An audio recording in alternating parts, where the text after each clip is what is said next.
Hi, my name is Philip Chesney and welcome to another episode of English Interviews. Today we're going to talk about the question, what are your greatest weaknesses? So first, let's understand this question, and second, let's take a look at what the interviewer really wants to know. Normally interviewers ask this question to make you feel a little bit nervous and to also see how well you answer this question. Now, one thing to remember is this is a layered question. So, depending on your answer, you will get multiple post questions or follow-up questions after you give your initial answer. So, be careful on what you say for your answer. Here's a tip. Focus on a weakness that you overcame.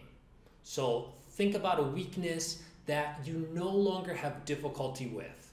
So a process here could be pick a weakness, then talk about how you overcame it or what you are doing to deal with this weakness.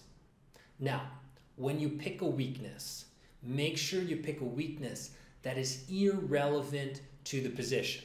You don't want this weakness to be a handicap or to eliminate you from a job position because you actually need that skill for that position.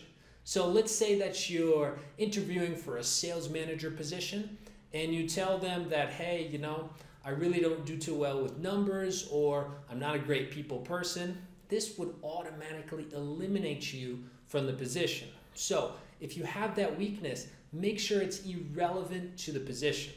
Now let's take a look at a good example. Many of my colleagues say that I appear to be nervous when giving a presentation.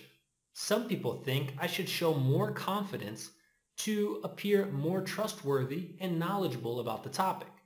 Last month I started taking a course on public speaking. In the 16 hours of practice and getting feedback, I feel much more confident. My latest presentation was a success. Good example number 2. My employees often complain that I am always looking over their shoulders or always questioning their work. They feel that I do not trust them. They consider me to be a micromanager, and this is hindering project progress. I recently spoke with upper management to get some ideas on what I could do to improve this. My employees seem much happier and our progress level is actually a bit higher. Now, for a bad example, you are applying for a sales position. When answering this question, you say, one of my weaknesses is dealing with people. I really like working by myself with low interaction with other teammates and clients. Bad example number 2. I am a workaholic. I normally work 65 plus hours per week. I am always the last employee to leave and I am super dedicated. Now, first of all, a workaholic is a very generic answer. Interviewers have heard this thousands of times. And number 2, if it's really taking you 65 plus hours per week, there might be a lack of efficiency. So you need to rethink that answer. So here's another tip. Be ready for further questions once you give your initial answer. Interviewers always dig deeper. They really want to know, are you lying? Were you truthful? Are you really the perfect candidate? Or really not the right person for the job? So be honest and be ready to give a further explanation of your answer. Now, for today's activity, number 1, pick a weakness that is irrelevant to the position that you are interviewing for. You don't want this weakness to interfere with your chances of getting this position. So number 2, think about ways that you are overcoming it or how you overcame it. So how you dealt with that handicap, with that difficulty.